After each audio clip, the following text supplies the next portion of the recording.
I realized I started running out of things to talk about without actually talking about comedy on stage. Like being like, I'm going to talk to you about my jokes and how they came about. It's like, I got to actually have life experiences and friends outside of stand-up, because stand-ups, you might not know this, but this is a little fun fact, are terrible people. Yeah. Generally across the board. Hello and welcome to Start the Beat with Sykes. My name is Sykes and this is my podcast. Before we get started, I just wanted to take a quick moment to thank everyone who checked out the last episode. If you're one of the people who listened to that conversation, I hope you enjoyed it. And thanks so much for coming back. But for those of you out there who are new to the show, welcome. Please feel free to make yourselves at home. And as always, there's beer and soda and coffee in the fridge. Cheers, my friends. Yes. I'm sitting here today with my buddies, Nate and Derek of the Secondhand Sketch Comedy Group. Yeah. We'll call I'm it an that. ex-member. Good enough. Good enough. What was that? I said I'm an ex-member. You're an ex-member? Yeah, like ex-man. An ex-man? He's retired. I get out there and I bust my claws out. All And I right. go, "Rawr," and run off. So you have a 5th year anniversary show coming up, right? Yeah, it is a marvel that we have not imploded into a horrible puddle of comedy, but we've managed to survive for 5 years. Hey, relatable. I had my 5th year anniversary for the podcast this year as well. That's awesome. Look at us, old So, fiveys. congratulations. What are we supposed to get at a 5th year anniversary? I know it's like 1 year you're supposed to get like a diamond, like that, like the anniversary chart. It's like a bag of jelly beans. Bag of jelly beans. Maybe, I don't know. I got no jelly beans. So Yeah, if I didn't get any anybody jelly out beans. there wants to get me jelly beans, please do, but also don't, because jelly beans are low-key gross, in my they are opinion. gross. I don't like them at all. Yeah, certain ones are okay. But that's about Starburst brand. Yeah. Yeah, that's really the only good one. They made one good one in 1994. Yeah. Okay. Yeah. The Starburst ones were good. Yes. I'll give you that. I'll give you that. Because they don't taste like jelly beans. Yeah. Fair enough. So let's talk more about this show. Let's get all the details up front, because I have a feeling that we'll get into a wide variety of debauchery and things that have nothing to do with this show. So let's make sure that we tell people about the show up front. Oh yeah, man. So the show is kind of a culmination of like 5 years worth of work. We've been producing comedy all over the city. We've went to New York City. We've traveled all over the place, kind of putting on our own shows, kind of really doing it our own way for a long time now. Secondhand, we're very much like a both video and sketch group, and we're very determined to try to combine those elements on stage. Basically, make a long story short, when a bunch of us in the group, when we initially started the idea, it was just we were really annoyed when you watch live sketch comedy.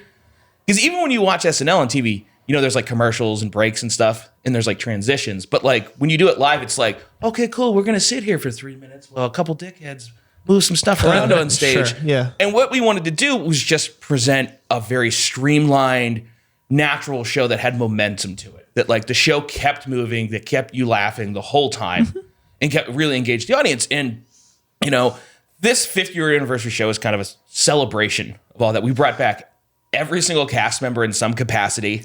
That's why I'm We here. should explain why exactly. Nate's Yeah. here. Got it. Yeah, no, absolutely. And everyone has a part to play. A lot of us are going to be in live sketches. A couple people are going to be in videos that we made. We've made a bunch of stuff just specifically for the show. But it's also nice because we get to bring back a bunch of old sketches, like in a very like SNL 40th anniversary Greatest style. hits of Yeah. sorts. Yeah, like about half the show's old sketches, and then the other half of the show's like new stuff and stuff we made specifically for this show. Awesome. It's a big show. I'm scared. Yeah, I'm terrified. And I'm running it. So Yeah. So what day is the show? January 10th and 11th January 10th and 11th. at the Arcade Comedy Theater. Cool. Yeah. Downtown 8. Pittsburgh. The first show's at Friday at 8, and then the second show is Saturday at 10. Super, super cool. Yeah. So yeah, you've been doing this for 5 years. What is your role in the group? I would call myself maybe like the head writer. Okay. I don't do a lot of the writing anymore, but I kind of help facilitate it and kind of point out like where there's problems, what kind of needs fixed. That's some boss shit. Yeah. It kind of just defaulted to me because when we started the group, I just happened to be the only person who'd done like 4 sketch shows beforehand, 4 awful, terrible sketch shows that were not good. I went back and rewatched one of the videos we did at Club Cafe, and some of the sketches are heinous. You got to start somewhere. Yeah, I mean, for sure, but they were bad. But we shouldn't have. Like structurally, words, the acting, all of it, not good. well, sure. I think that's the thing with, comedy. in any aspect of it, it's a very vulnerable, transparent thing. And to be able to do it good and connect with people in a not terribly embarrassing way, it's a very hard thing to do. It takes a long time to get that craft together, I would imagine. Yes, you are correct. It's As awful somebody that way. that is, I mean, my closest relation to any of this would just be being a musician and writing songs and performing stuff. I think about stuff that You got to be a little funny. yeah, songs that I tried to write and things like that back in the day. And it's like, it's embarrassing shit, but also like you're able to hide behind, sometimes you're able to hide behind the music, or like there could be a corny song with a good guitar part. Or a bad guitar part with like a catchy vocal line. But when you're doing comedy, it's very much like, nope, you got the joke. And if the joke's bad, there's really nothing to hide behind. See, that was the thing that I always thought was interesting to me, because I always felt the exact opposite about an instrument. Yeah. So I'm like, oh, I'm going to get up there and I have this thing that I'm going to ruin everything with. Like getting up with a guitar, like if I don't get these notes right, this is going to sound like the biggest I'm going to dumb- double fuck up. Yeah. Yeah, that's how I saw it. And I always thought that difference was interesting, because I'm like, well, I'm going up with me, and I'm like, it's also the counterpoint that like when you do well, it's awesome because it's all you. It's like, I am a magic comedy god right now. And then you do one more set and you suck. Were you ever into making music or anything, Derek? I mean, when I was younger, I learned how to play guitar very lightly. I spent maybe like 6 months screwing around with it. And I like music. I like musical improvisation a little bit. And I've written lyrics for musicals and stuff like that. But writing actual music, no. It was all the songs were always ripped off of some other song. And I just used that to write the lyrics. Well, I mean, yeah, that's pretty natural, I would say, Yeah. in most circumstances. Nate, what about Yeah. you? Obviously, you are a working musician now, and you are an ex-member of this comedy group. Exactly. So you've lived both lives. What are some parallels that you've experienced? I mean, parallels. I don't know. I'd say I like the music people better. All you comedy people are weird.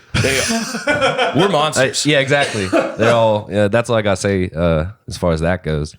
No, I mean, like I never really felt like I got too deep. I just kind of like dipped my toe in, which was kind of nice. And I feel like I'm keeping myself out of the scene because I want like a group or something to use me as a plant in the audience to like punch me in the face or something. Oh, okay. I want people to not know who I am and like have it be like pro wrestling style. Yeah. I think that'd be cool. If you guys ever want to. I mean, I don't think anyone knows who I am.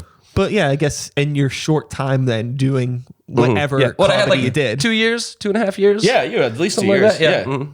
you didn't feel like there was a whole lot of parallel or I mean, like maybe just you know aside from something? like you're on, I guess you're doing different I'm parts here. about to lay it all out there. Yeah, let's do it. Comedy people are so much later than musicians. Like Okay. musicians are late. So Comedy you're- people, man, late people. So not necessarily in terms of the I'm sorry. This is true. the performance aspects, but Oh, the just performance aspects? the social aspects is what bugged you. Yeah, definitely. I mean, the performance stuff, like, I feel like sketch was a lot more stressful because, like, with music, like, you get to like prepare it on, like, okay, cool, this sounds great, but then like, no, you don't know. There's so many factors. So many things that go wrong. It's scary up there. That's why I don't like it. Yeah, no. I mean, the thing that's particularly kind of hard about sketch is that there's a lot of elements that go into it. It's not like I've done stand up for like 10 years, and I know I ultimately have a lot of the control, and a lot of it rests just on me. But like with sketch, you have to count on a lot of people. Yeah. Someone could fuck it up, or you could fuck it up. That's what I was always afraid Or you of. already fucked it up Yeah, and you have exactly. no idea because you've never performed it in front of anyone Yeah. before, and you're just guessing that it's good. You're like, I think this is Like, super yeah, people funny. laughed, like, but Getting things off to a start with starting a sketch. Like I can't even imagine writing a sketch and like writing things for other people and then relying on those people to kind of like get your voice across and like your idea across. Like, have you gotten to a point now where like you have a team of people that you can like kind of write for, like, you know, people's strengths and weaknesses and things like that? I mean, I think a lot of the sketch that we write, we don't necessarily, sometimes we have people in mind, but we don't, the thing that's nice is we have a pretty good spectrum of actors. Everyone who's part of the group acts. Like, you have to be able to write and act. And the other rule is you also have to have a little bit of an improv background, because we do the show with a little bit of improv in it. But the thing that's nice is everyone now, when they contribute, we can usually find someone to put into those roles. It's not too hard to do that for that process. But the writing process can be really hard because sometimes you definitely have to surrender to everyone else. Because sometimes you have an idea and you think it's great, and everyone else is like, "Nah, man, I don't think this is very good at all." Or a lot of sketches also, this thing happens where you start with one idea and it becomes completely something else. Like you start at a very like certain place. Like someone wrote this sketch. I think it was Mindy Cooper. She wrote the sketch about someone being addicted to cheese. That's where it's very much started out at. And it was just like a really kind of innocuous thing. And then it grew into something else. And then by the end of it, it was about like this cheese. It was like about this like cheese narcotics officer trying to like bust all this like French cheese coming in. And like there's like cheese addicts. Yeah. It's just this really goofy, fun sketch. And it like happened to perfectly coincide with this article that got released about 5 years ago that says cheese is more addictive than cocaine. More like, we're right. Yeah. We told the truth. So if I can speak from my inexperience with the writing process, whenever, like, it was very collaborative. It was nice because, like, I mean, yeah, you're right. Like, things would totally change. But I think I learned quickly to, like, just outline what I'm trying to go for. Because, like, if you put too much into it, you're just going to get beat up. Not in a bad way, but it's like, yeah, you just got to, like, make sure it's, like, okay, it fits what everyone else really wants to. And it was good. It's kind of like coming into a practice space with a song idea. Yeah. Versus like a full song. Because everybody else is always going to have an idea. Yeah. And you want those people to have their ideas. You know, if you're working with a group of people, it's because you trust them and you like their input. So, but sometimes it sucks. Oh yeah, it does suck, but it's always fun to see where things go. I always get really excited personally with songwriting when something turns out to be a complete 180 from where it started, as long as it's still good. Oh yeah. Oh, absolutely. That's like the end. The most important thing is it good at the end? Is this better than I thought it would have been, even if it's different? Yeah. Like dropping the ego, I think, is a really hard thing, but it's necessary.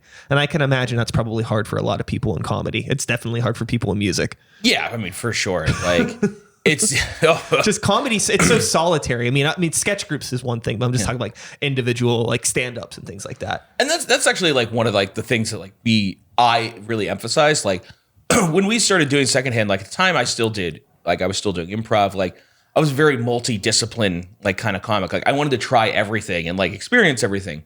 So I was doing improvisational comedy, I was doing sketch comedy, and I was doing stand-up at the same time. And I was also just like writing stuff like on the side, just like fun stuff. And the thing that's neat about sketch is it kind of combines all those together. Well, it combines improv and stand-up. Stand-up's very much about writing and figuring out your material and like figuring out a way to present it. And you have this material. Improv is fun because you have to collaborate with a group of people and you have to be on your toes. You have to be willing to listen and change your idea in a moment. But what's neat is those two ideas kind of get synthesized together into sketch because you have to work with a bunch of people and you come up with ideas, but you get to keep the ideas. Yeah. Rather than just throwing them out like with improv. It almost feels like, sketch is like a physical representation of like somebody's really good joke being acted out in like a stage play almost. Yeah, I mean, it basically, that's exactly what it is. And what's even fun is like, if you know sketch comedy, like it's really fun when you can break those rules, like what your expectations are of a sketch to really catch audiences like off guard. Like there's a really great Netflix show, I Think You Should Leave Now. Yes, that is a really good one. Hilarious. And the thing that's really great is the guy who runs the show got fired from SNL. But he was still a really great writer. And he made this show that like breaks a lot of the rules of what you do with sketches. Some of them are the very traditional kind of structure. Like, here's a game. We're going to play it. We're going to escalate it. We're going to escalate it. We're going to escalate it. And then we're going to put a button on it. And that's the end of it. But he does tons of stuff in there that's just cuckoo bananas. Have you seen it? I haven't. Oh, you need to. I'm very interested. Highly recommended. I Think You Should Leave Now? Yeah. Yeah. I'll definitely check it out. I'm always looking for them Netflix recommendations. Most of the episodes are nice and short, but they're really good. There is a scene with Fred Willard at a funeral that is one of the funniest things I have ever seen in my entire, like when I die, I want that to happen at my funeral. Yeah. Oh, I think I sent you a YouTube link with one of those like actual things. Oh yeah. They're like the old timey like silent movie organs. Yeah. Where it's got like all like the like pulleys and stuff that do like different things and like the drum set attached to it, but it's one of those with silly sounds. Yeah, it's amazing. I love it. So, Derek, you told me that you've been doing this secondhand sketch thing. This is 5 years, and you've been in comedy for 10 years and things like that. Let's get a little background on you, and then I'm going to get your background too, Nate. Right, so don't you worry. Nate's never told me anything about his life outside of sketch. That's why I asked him to come. Yeah, like, this is going to be cool. Like, I can't wait to expose myself to Derek. All right. So, Derek, what was your background in like the early days with getting into comedy?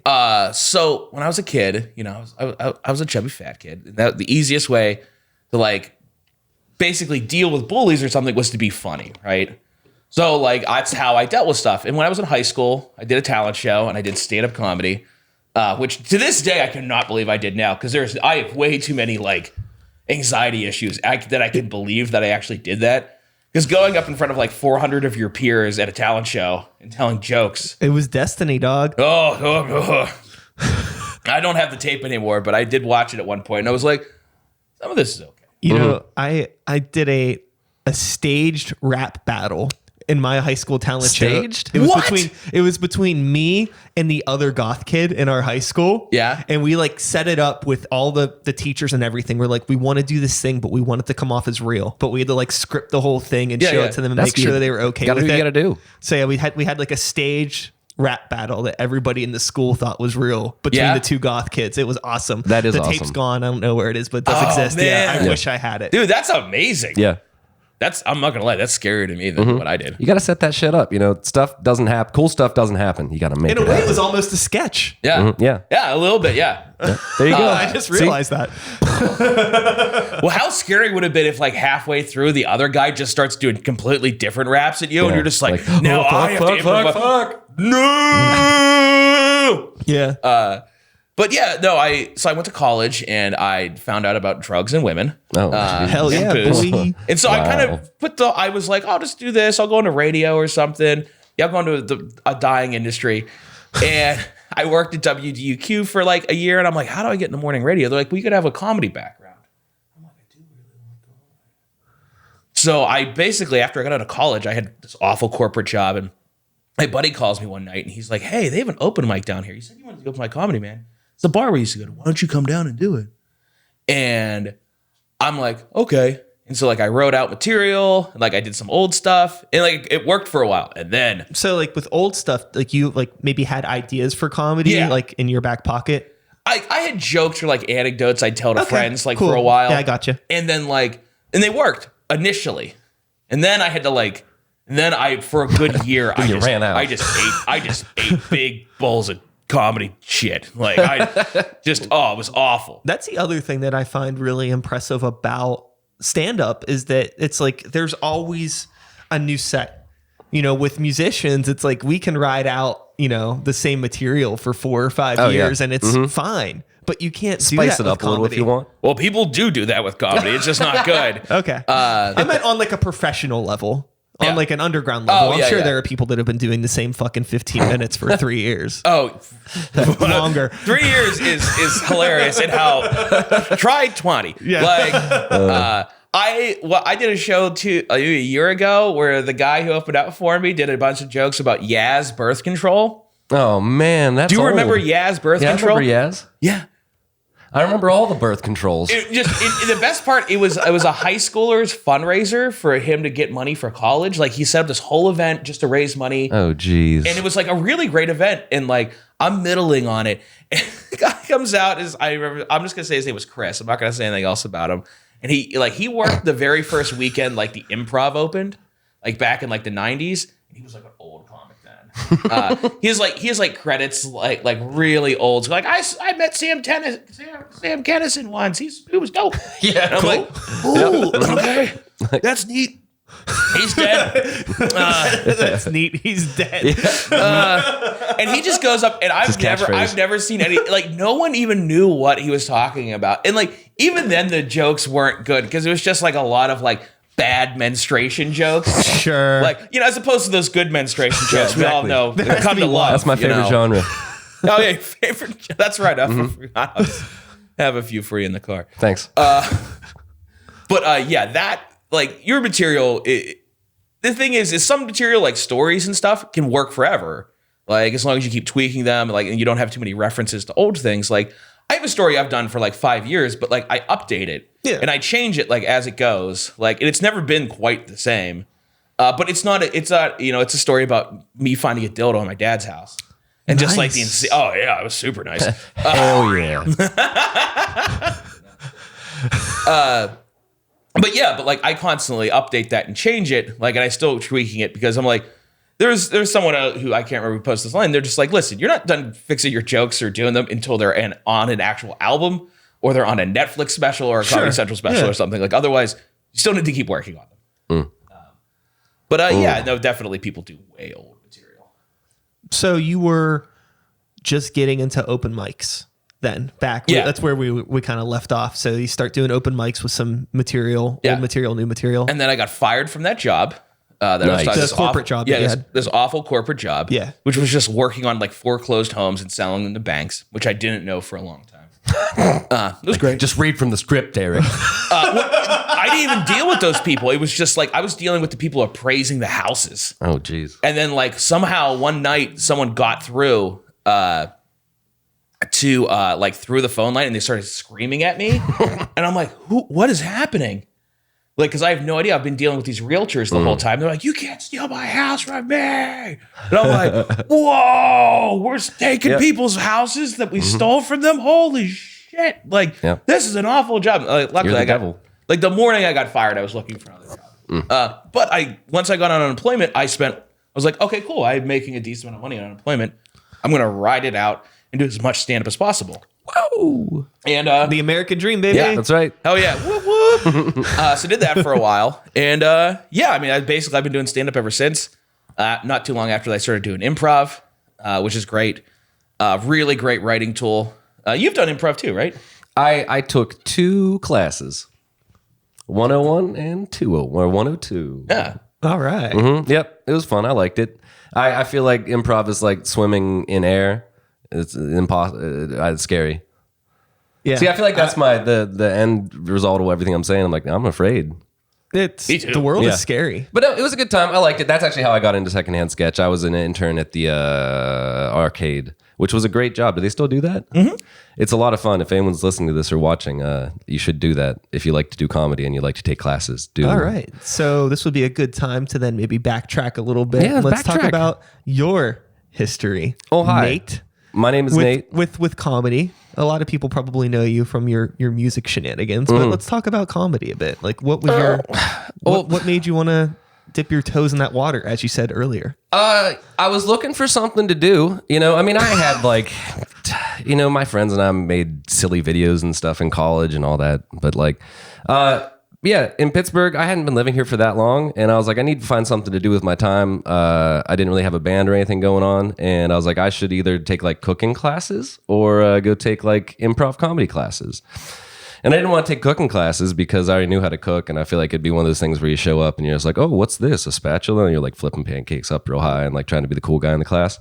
So I went and took improv classes and that was fun. I mean, I did it just to like try and meet people and do some new things. And I ended up getting into a group and then that was stressful, No, it was a lot of fun. Did you feel like you were the ringer in your improv class?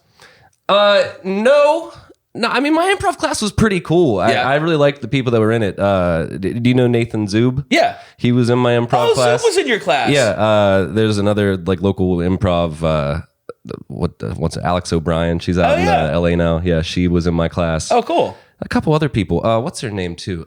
Damn it. I'm not even going to say that because then I'm going to forget her name and I feel like a jerk.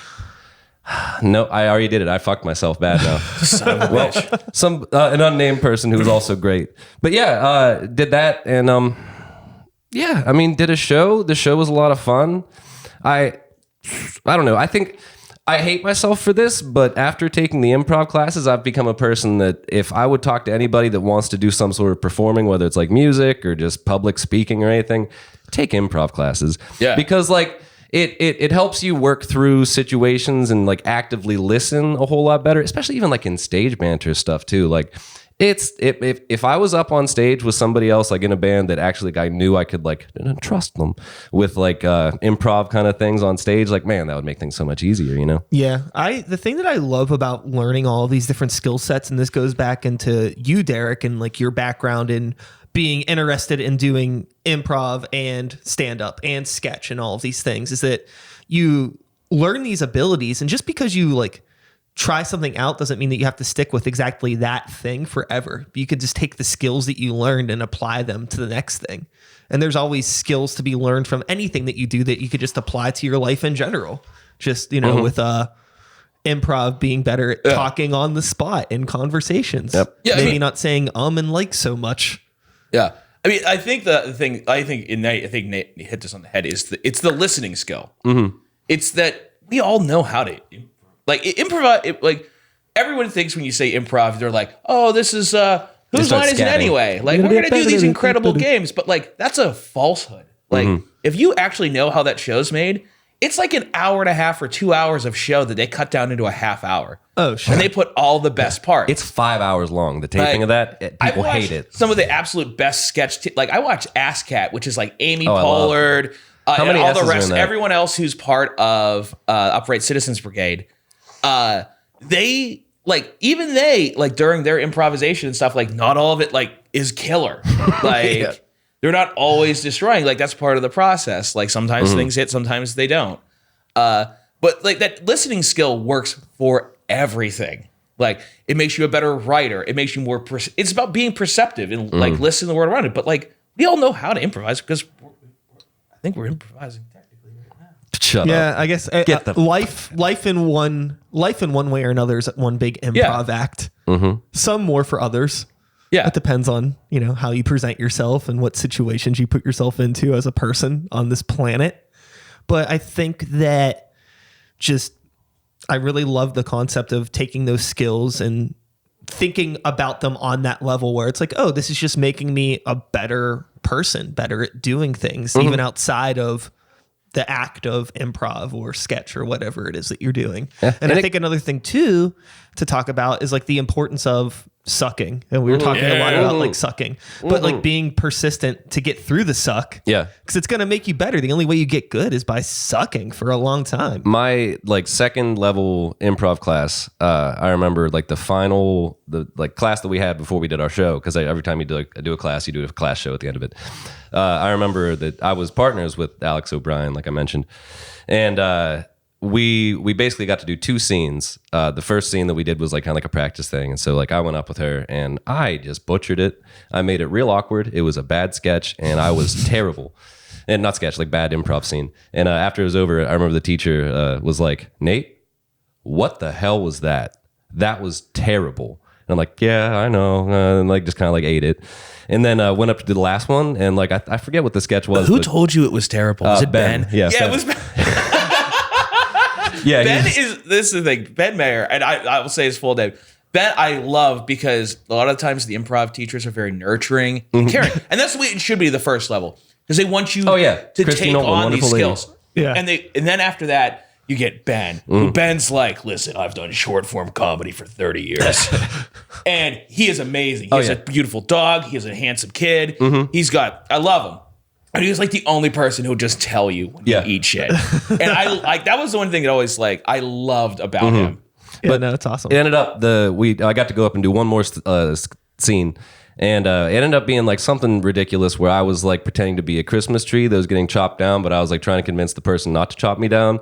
It was just ridiculous. And then after it was over, like Ben was sitting there, and he was like, "Nate, you went from doing the worst scene of the night to one of the best. Thank you." I'm like, oh yeah. But it was the other one was terrifying. I think I like moved the scene multiple places like randomly, and I was on a bus for a moment, and then I wasn't talking. And terrible.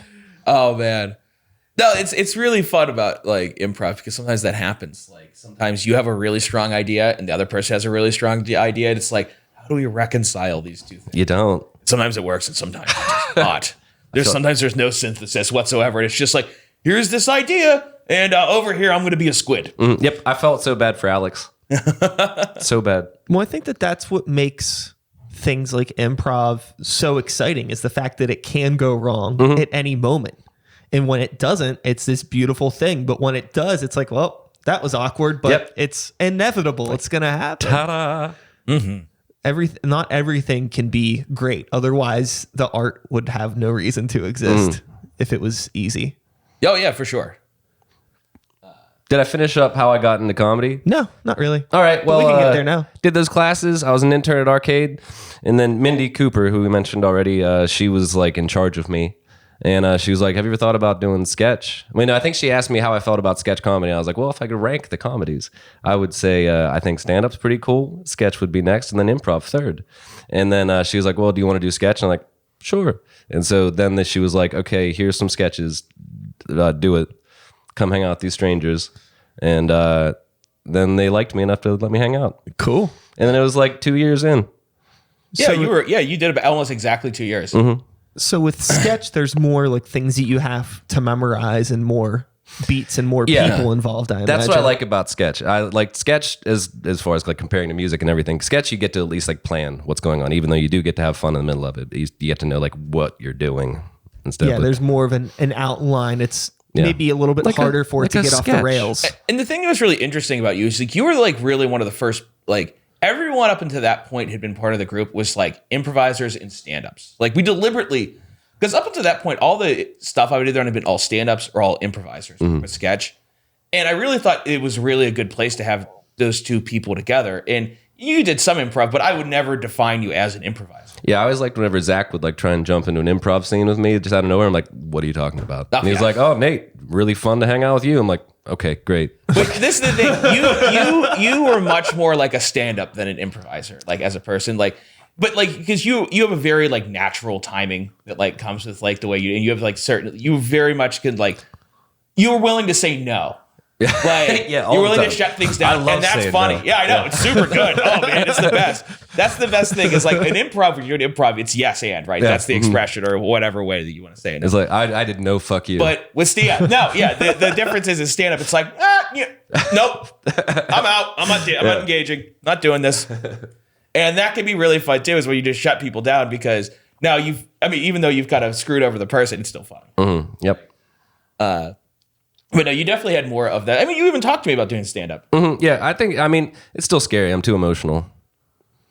And I mean, with like those like karaoke shows I do, I get to say dumb stuff. I feel like scared emotional comics make the best ones, though, All right. in some ways. If I cry on stage, Yeah, maybe. It could be funny. all right. You're that big guy. He cries. Go see him. But speaking of being emotional, I'm really curious about both. I guess maybe I'll gear this more towards Derek since you're more in this like full time. It seems like this is your fucking thing that you're doing, right? Comedy.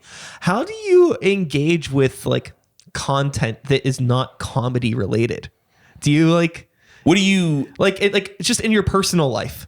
Because I imagine so much of your life has to be like it's revolved around comedy. You're doing sketches, improvs, and things like that. Like, are you into watching comedy shows? Like, do you engage with a lot of that stuff? So this is the thing. I have a really hard time watching stand up still. Okay. That started pretty much right at the beginning of stand up, and I do watch some, but Is it like you know too much Yeah. from being behind the curtain? Yeah. It's like getting a I have a broadcast journalism degree, and that ruined television in the news. Like I can't watch the news. I have the hardest time in the world watching the news because I know how the local news works, and it's garbage. Sure. It's hot. It's hot garbage for old people to make them scared. Yeah. Have you ever seen Erie News? No, Don't. I mean, I've seen the news. You mean from Erie? Oh yes, Local news, yeah. Junior's No offense to last anybody laugh. who's from Erie News. I'm in Erie. It's always on when I come into the club and work there. And I'm like, okay, cool. I feel like they could do a better job. Sorry. I don't mean to start beefs They with all news can, people. and they don't. Okay, They don't sorry. care because it's for old people and not us. Yeah, I mean, I do watch. I still watch a lot of sketch. I watch a lot of comedy shows. But I do also now, especially like in my like last couple of years, I've tried to separate myself a little bit because it used to just be everything. It was my whole life was like comedy. That's all I did. And I realized I started running out of things to talk about without actually talking about comedy on stage. Like being like, I'm going to talk to you about my jokes and how they came about. It's like, I got to actually have life experiences and friends outside of stand-up because stand-ups, you might not know this, but this is a little fun fact, are terrible people. Yeah. Generally across the board. Not necessarily terrible in like a moral way, but like usually there's It's something. nuanced. Usually most people who are really into stand-up, who are decent stand-ups, there's something wrong with them. Sure. And I mean that like not as like I'm not trying to knock stand-ups. I Respectfully. love stand-ups. They're my people. I think most stand-ups would say that about themselves. The only thing I've known is that if I can't tell what's wrong with you after hanging out with you for a while, all I know is you're better at hiding it than I am. That's the only thing I've figured out about stand-ups, that it will eventually come out. It's a weird thing to want to elicit laughter in that way, like from people. Like some people kind of think it's like a thing of control or this or that, or like you're helping people, but ultimately at the end of the day, most people don't want to be laughed at. it's a domination thing for me. Yeah. That's why I want to make people laugh. It makes me feel like I'm dominating them. I definitely feel like it's a control thing for me too. It's like how I can control a dialogue. Like, you know, rather than having someone make fun of my weight, I make fun of it first. It's like, what are you going to do now? Yeah, that's like prison rules. I always say Yeah. that to people. It's like, yeah, just like, you know, take yourself down real quick. You can't beat me up. Yeah. Yeah, see the old Fight Club scene where you beat the shit out of yourself. Like, you don't know where I've been. I like the behind the curtain thing is really interesting for me as a musician because it's changed the way that I engage with so many things. And it's like, you know, primarily I play in a heavy metal band and I also do hip hop. And the two things that I probably listen to the most outside of stuff are metal and hip hop. Like it's like I'm always listening to like weird pop and indie stuff and new wave shit. Like I listen to like, it's like I don't engage with it outside of my craft because it's like I know too much about what goes into making a metal record for me to listen to a metal album, much the way that's probably hard for you to watch stand up or local news without being distracted by like, oh, this snare drum is so fake and like all these like weird things that just like they pull me out of it. And also I think it makes my contributions to the craft hopefully a little bit more unique because I'm not engaging and pulling influence from other hip hop or other metal. I'm just like taking my own experience and bringing in influence from things outside of those genres. Yeah, I think that's like the sponge idea for stand-up is really scary. And that you'll watch something and then 6 or 8 months later, your brain processes it and then says it on stage. And you're like,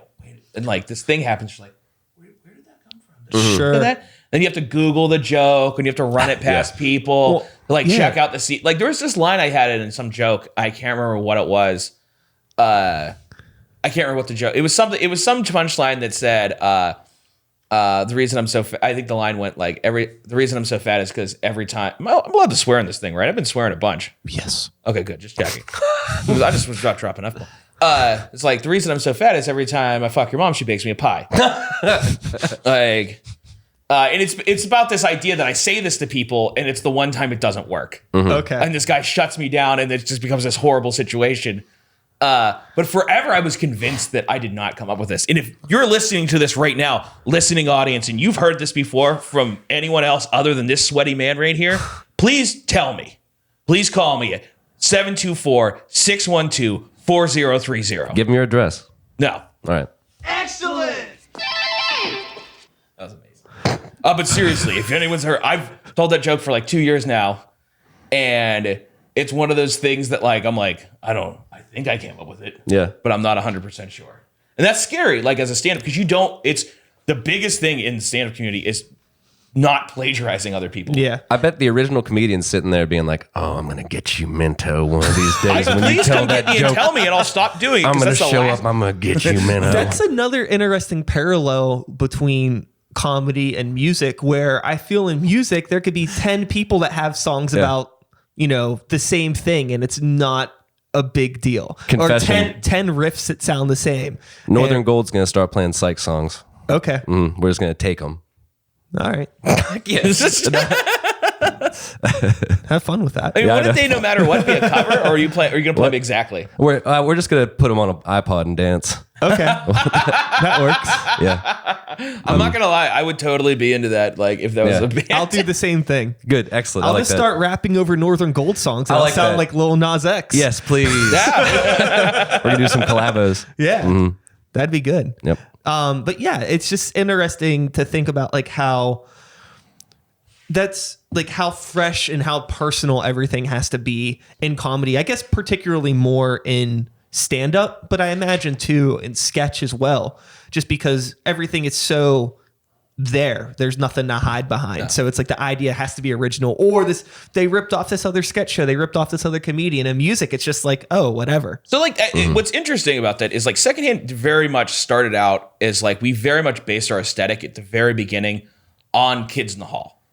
Like the way we did our bumpers, which are like these video transitions that we had, like they had this kind of grainy quality and they had kind of this like kind of like fun music to them. Yeah. That's what I like about you guys.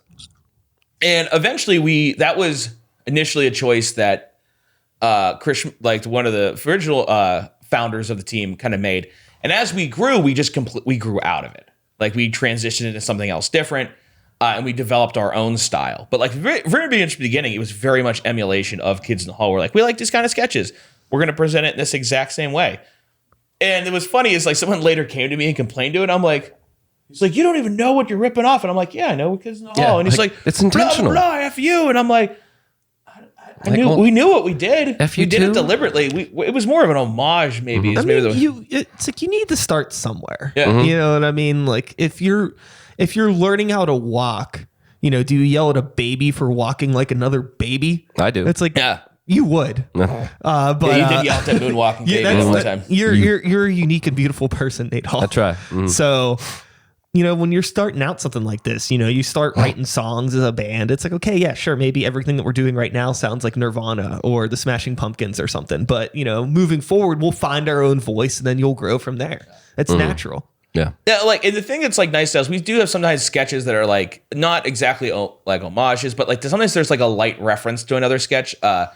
There's Fan service. Yeah, there's an old SNL sketch, and I can't remember what the name of it. It's basically Mike Myers and he's playing this weird German guy. It's like called Sprockets. Yeah, Sprockets. And we had a show the end sketch was called Conclusions.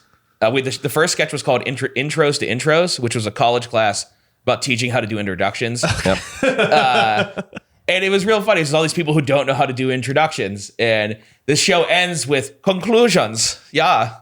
And it's this guy, and he's like, it's this show called Conclusions, where basically we're wrapping up the whole show. And the character was very much based on Michael Myers' character. He didn't look exactly like him, but he acted exactly like this character. I didn't know that until now. Oh, yeah. Now it makes sense. That's exactly. I mean, it was just, I'm like, this is the character I want to play. I didn't stand there and rub my nipples or anything like that, but I should have. Yes. Was that the show where afterwards we sang "Fuck You, Zach Roach"? I think that was the show after that one. Okay. I wrote a song for a sketch. Nice. There's a guy in the group called Zach Roach, and the song is called "Fuck You, Zach Roach." Oh, clever. Which will be played in our 5th year anniversary show. Oh, let the people know again when that is. Oh man, January 10th and 11th at the Arcade Comedy Theater. Friday at 8 o'clock. Saturday, 10 o'clock. Immediately followed by Party and Drugs. In a steel cage. So, aside from this 5th year anniversary show, how regular are events that you put on? We try to do 3 or 4 shows a year. Is generally our pace. Sometimes it depends on the year. The first year we did sketch. The very first year we produced like 7 shows. Wow, that's it was a lot. crazy. But this will be our 4th for the year. And usually we do 2 shows at a time, and then we produce a video sketch all throughout the year. And we constantly write. We constantly get together and work. Sometimes we do side projects. Like we're helping. I have to kind of keep this under wraps, but like we're helping with like a community activism thing going on with a park in the city. They had this idea for a sketch, and they're gonna kind of like lightly finance it. Like we're not paying any of the actors, but just like to rent some of the equipment and stuff for it. So we're gonna be doing that. Like we've done a bunch of different stuff. Like we've collabed with a lot of people. We've helped write monologues for certain things, and we've live read some sketches and done stuff for other people, Super cool. like for sketch classes. So yeah, How often does the group get together? every week. Every week. Yeah, usually every Tuesday night is we get together. Super cool. Yeah. And do you have like a space where you get together at? Or? We used to have a great studio over in the Southside Works, but now that building has been taken over by a bunch of corporate dickheads. Is that the place where we used to? Oh, gee, that was a really nice place. Yeah, it was. We had tons of space. It was awesome. So now, I mean, pretty much we use just our houses. Yeah, fair enough. Like it's just DIY, baby. that's what we got to do. We try to use as many different spaces we can. We used to use the Cathedral of Learning a lot because we used to have a lot of empty space. Oh yeah. Just like right out in the open. But now it's like everything is on lockdown there. So it's kind of Too many sketch groups getting in there and practicing. too many sketch groups. It was lousy with them. No, we're probably one of the most active sketch groups in the city. Like, because we constantly do stuff. Like, we constantly produce shows. The thing that's super interesting to me about the Pittsburgh comedy scene is that like I don't know a whole lot about it, but I know that it exists. It's one of those things it's similar to the Pittsburgh music scene. Like if you are outside of it, it's really easy to not know that it's a thing. Yeah. It's super easy, but there's so fucking much going on. And I imagine it's the same for the music scene's huge. Like, I mean, in comparison to the comedy scene, like how many people are like musicians and how many venues, like music scene's way bigger, like for sure. And it's awesome. Like least from what I've seen. Like I remember the first time I went to Acoustic Cafe, like in the South Side when they used to have it there, and I was like, it was like the first time I've ever been to a music mic where I'm like, oh my god, these people are actually really good. And it was just like up until that point, it was just like, okay, we're gonna play Wagon Wheel. Like it's like, oh no. Which is a fine song the first 20 times. Yeah, fine song. Yeah, the first time you hear it. And then you hear it 227 more times, and you're like, Not a fan. maybe let's move on. So, I mean, with the local comedy scene in terms of the venues, I think that is probably like one of the biggest factors, I would imagine, like facilitating building a community. Yeah. I mean, the thing that like when, 10 years ago, the scene was not very big. The comedy was kind of on, the city was not doing well that time. That has since changed. But it was also like really when social media became the first time where you could target things. Like you could go look up on Facebook and on Google and look for comedy events, like other than looking in the old like city paper, which I mean, that used to be an awful process because so many things would have the dead listings of like mics or shows that only lasted for a couple weeks, but the city paper doesn't care. They just keep chugging them out because they don't. It's not that I should say they don't care. It's just there's no process really to like check these things. There's like 400 listings. It's a team of underpaid and overworked people that just can't do the research they need to publish things correctly. Yeah, I mean, consistently. Exactly. The city paper. So we have luck. We got since then, for a while we had the Funny Bone and the Improv. The Funny Bone went away. So the only thing we had for a while and what everyone saw was just we had the Improv. And the Improv is just a real simple, 3-man shows. So there's a very small amount of stage time. So it naturally kind of led to like there being more local open mics, like opening up like this Smiling Moose. And then it slowly kind of grew into other venues. Like the clubs had their own open mics, but oftentimes they were bringers. You had to bring people to them. Does that happen in music where you have to bring people to shows? Yeah. Kind of, but not. I don't think it's as aggressive as it is in comedy.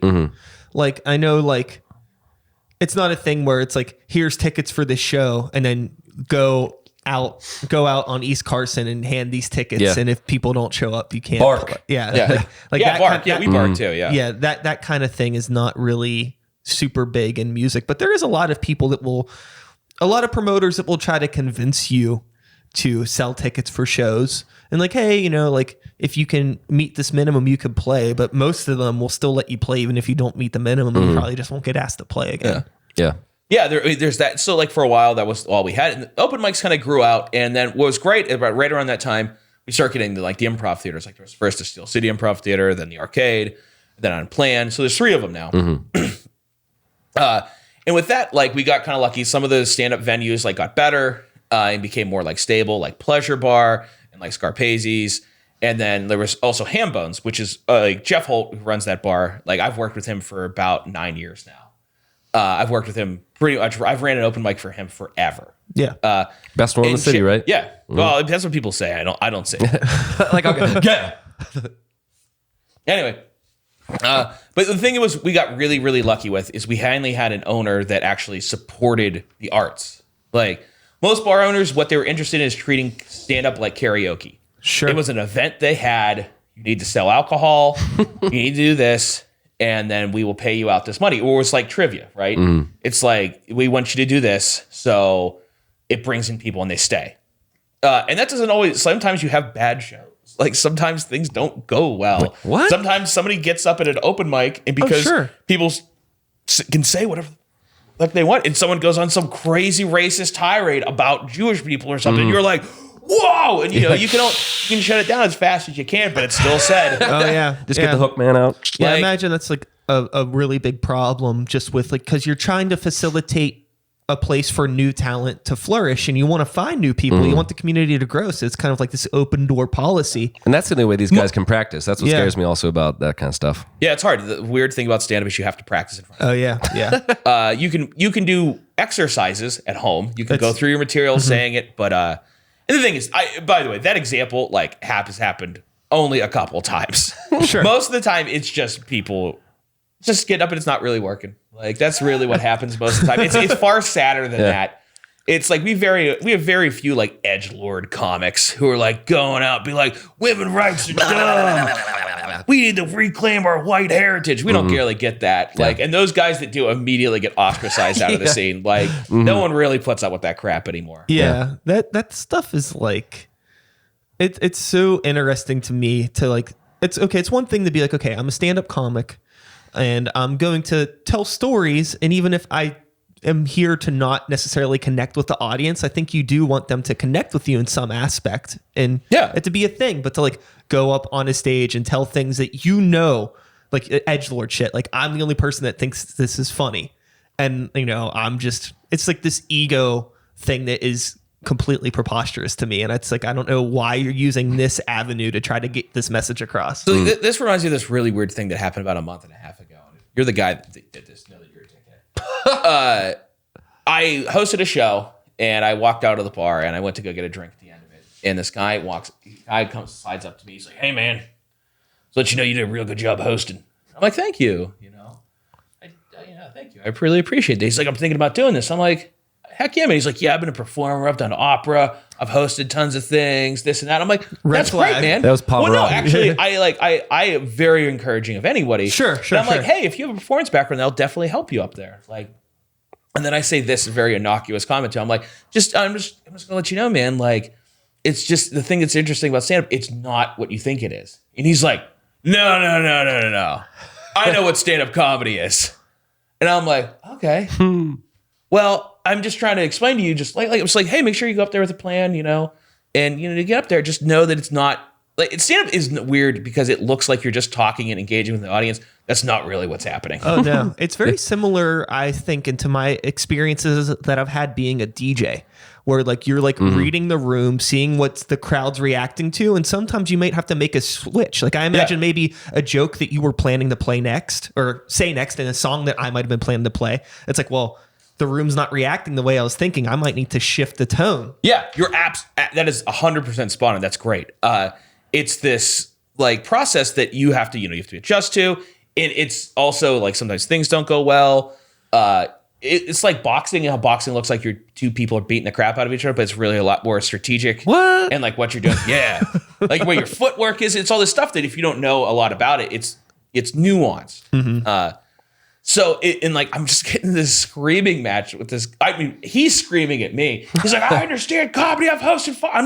I'm like, dude, I'm not trying to argue. I'm just trying to tell you it's just a little different. He's just like, "Well, not accept." He's like, "I know what fucking comedy is. Listen here, you piece of shit." Like, your comedy. This is hysterical. That's great. But then like I'm like, "Hey man, listen. Here's all the times the open mics are. I'm gonna walk away now." And like he follows me outside while I'm trying to smoke a cigarette, and he's like, he's still like he butts into this conversation. He's like, I'm having another conversation with comics, and he like butts in. He's like, "Well, you clearly don't know anything about comedy." And it was so great to watch all these other comics just shut this guy down, and him just like trying to fight, and I just like walk away, and I'm just like. I feel like that dude just gave you a bit. You could work on that. That could be something. I hate him so much. I never want to acknowledge him. Outside of now. Yeah. Oh yeah, man. I never want to acknowledge his. Yeah. Wherever you are, Dan. Yeah. Give him a shitty name. Like Dan. I remember his name because it's the same name as my dad. Okay. Whoa. All right. Dan. Sorry to any Dans. I said that's a shitty name. Opera Dan. Oh. Dan. It's a bit. Damn. Opera Dan is a bit. Damn. What a prick. Do you guys get that like with music though? Like people give up and just like give you a bunch of notes for your music? Sure. Yeah. Sure. I've had people tell me I hit my snare drum wrong. Sound Yeah? guys. Yeah. I'm like, well, thanks, guy. Yeah. Really? Yeah. Mm-hmm. Yeah. I've met people, I'd say a lot more in the rap world than in the metal world because like everybody's a fucking rapper nowadays. Mm-hmm. And metal guys are nice nerds. Yeah. Yeah. A lot of the rap people that I meet, they could be kind of weird. And you'll just get like, people will talk to you about like, it doesn't happen so much nowadays, but more when I was starting, I would get comments about like, oh, like the mixes on my beats are bad. But that's constructive. Yeah. Okay, that's like, worthy. you can tweak that. Yeah. Or like, what holding the mic wrong or like, little things like that. And then sometimes I've had issues where like I met somebody once at I was at Dee's Cafe. Yeah. Love these. After Dee's. which shout outs again to the city paper. It was after the best of party. Yes. Because I was voted in the readers poll as the second best hip hop artist. Which year was that? yeah? Actually, it was 2015, I think. Is that the year that we were best sketch group? It was either 15 or 16. It was 15 or 16. I remember you were there. It was the though. We same each year other. that because I missed it because I was on tour. We had the Stage AE And I won Best after Comic party that thing. year. Was that the one that you were at? So I was there that year, but this was the year before that. Okay, cool. Yeah, because I That got makes it. sense. It was like 2 or 3 years in a row that I was Nice.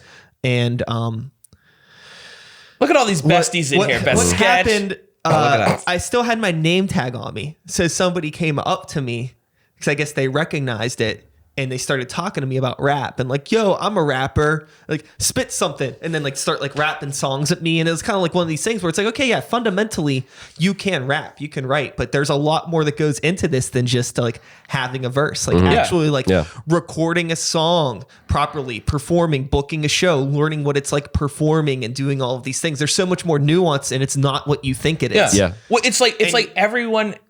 I feel like everyone in a way thinks they're funny.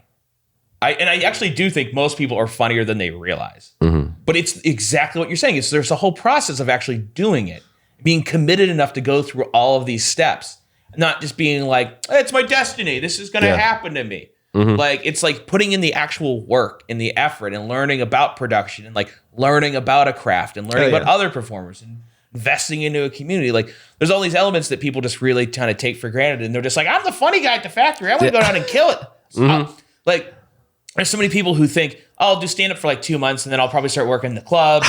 And then by that point, I'll work the clubs for a couple months. I'll get my first and sitcom. I'll probably be at my special by a year. And then probably like 2 years in, I'll get my sitcom. And then by 3 years, I'll probably be dead from cocaine. Yeah. Like, Another dream. thing that has come across a lot too, especially in the rap thing, is I've met people that tell me they're managers. Oh, geez. And like Dude, people that happens in stand-up too. You meet a lot of people that know people and they've worked with people that have worked with people who have worked with people, you know, like all that kind of shit. And it's just like, it's the worst. Like, I'm a manager at JCPenney, but what's up? It's like, Pittsburgh, I'm help not, you it's out. like, I'm not trying to like talk down on myself right now, Mr. Manager, but like, if you know the people that you say you know, why are you here? Yeah. Yep. it's like, that's such a confusing, like when people say stuff like that, like they're just blatantly lying. Like, I was hosting the Improv open mic one night and this guy, he comes up to me outside and he's like, hey man, I'm from New York City. Like I used to be part of the scene a couple years ago. I've been stand up for about 5-6 years. And he's like, I'm down here to do a guest spot so the club can see me so I can get some work. And I'm like, that is a thing, by the way. That is a thing. Totally. Yeah. Yeah. That's totally a thing. And I'm like, oh, okay, man, hell yeah. He's like, and so that means he started like maybe a year before I did at that point. That's maybe like 4 years in. And I'm like, yeah, where did you do? And he starts naming all these venues. And I'm like, okay, half of these aren't real anymore. And then another half of these never existed when you were around. I know that. Like, well, maybe he's just wrong, you know? Maybe he's a time traveler. Maybe he's just misremembering. I mean, that's totally possible. It's not that big of a deal. He was just trying to impress me a little bit. Yeah. Give you the razzle Like- dazzle. And like he's like name dropping. Everyone's like, I worked at this club. I worked at the Comedy Cellar. I've done this. And I'm just sitting there, I know you've Cat done all that Williams. stuff.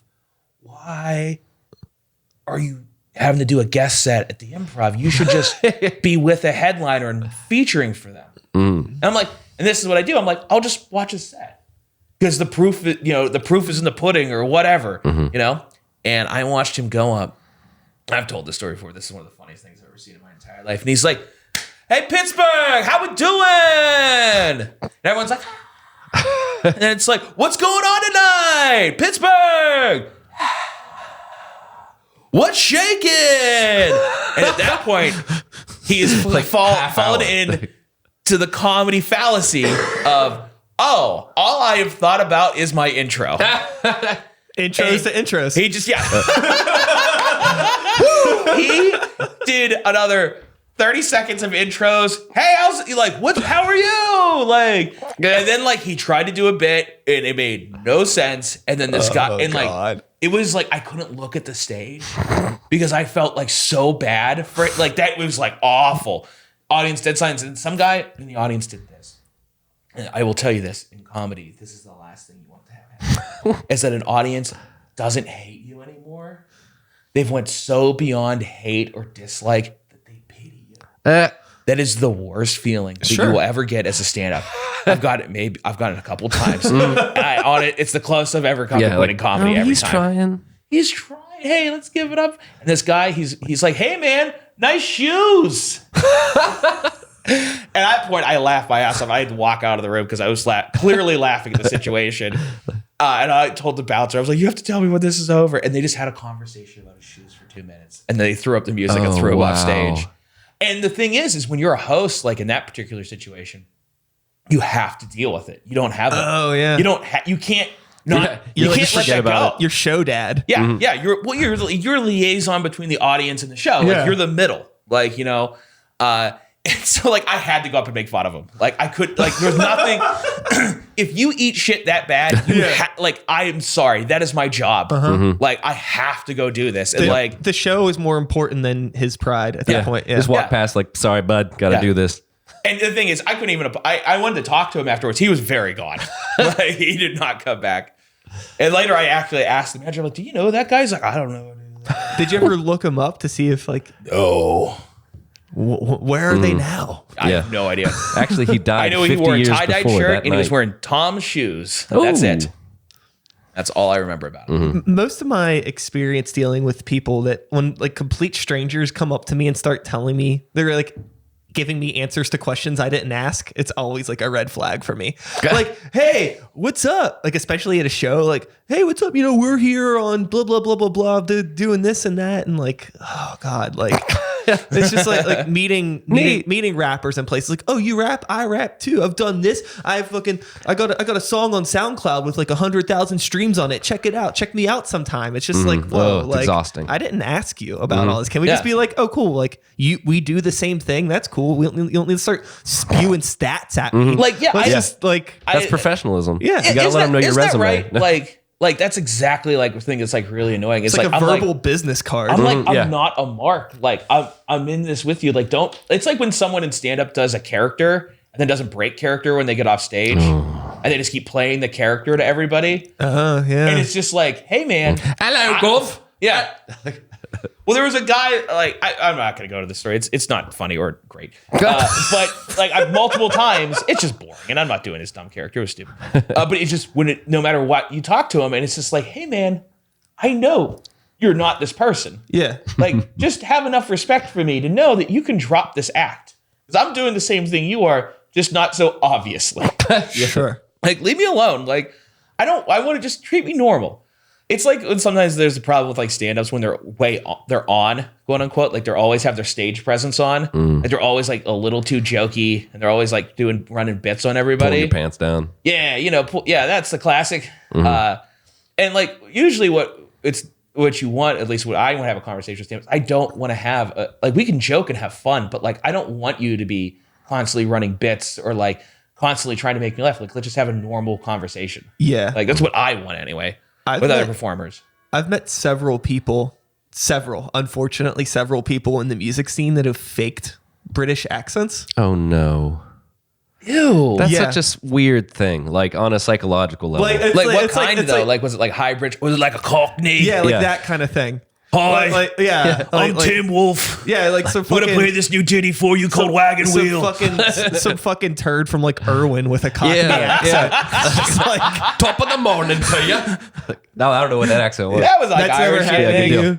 What? I don't know. I mean, I wish it happened more often. I would love it if I had somebody in my life. I'm like, that's a fake fucking accent. It's happened to me three times. Three different people. I wish. There was a comic that used to have a fake British accent. And he one time tried to stab me with a railroad spike, but that's a whole other story. Wow. That's a long story. Yeah, like I said, it's a psychological problem that these people have. I let him stay at my house one night and he got blackout drunk and he fell asleep in my living room. And so I carried him up to my bed.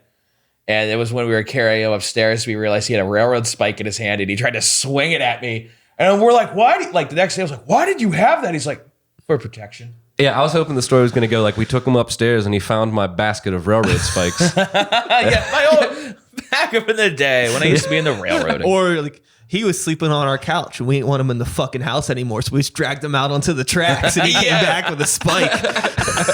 Yep. Railroad tracks were close. We could. Yeah. Well, speaking of railroad tracks and chains and trains. I love them. Two of my favorite things. Choo choo. I think that this train has reached the station, my friends. All right. We've made our hour mark. I think we've said everything that we need to say. We could probably bullshit for a long time. Yeah. We'll have to do it again sometime. Absolutely. Next This is time you're great. doing something, come by. Let me know. I will. I won't bother you. Let the people know one more time about the 5th year anniversary, my friend. Absolutely. This guy and me and about 18 other human beings are going to be down at the Arcade Comedy Theater January 10th and 11th. The first Friday show is 8 p.m. Second show at 10 p.m. I highly recommend you buy tickets online. The shows will sell out. We've already sold a bunch of tickets. So I highly recommend going to the Arcade Comedy Theater website. Just Google them. You want to find us, or you can look up secondhandsketch.com, and we have our ticket links all on there too. Awesome. And that is all, folks. Thanks so much for being here. Nate, Derek, I really appreciate it. Good times. Looking forward. Maybe I will come to one of your events. Oh, please. Yes. I have to check the calendar.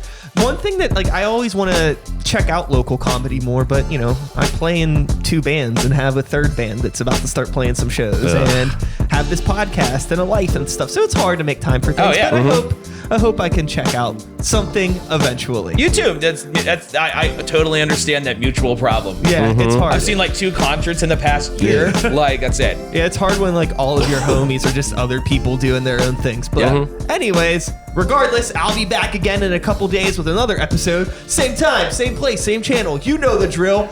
My name is Sykes. Start the beat.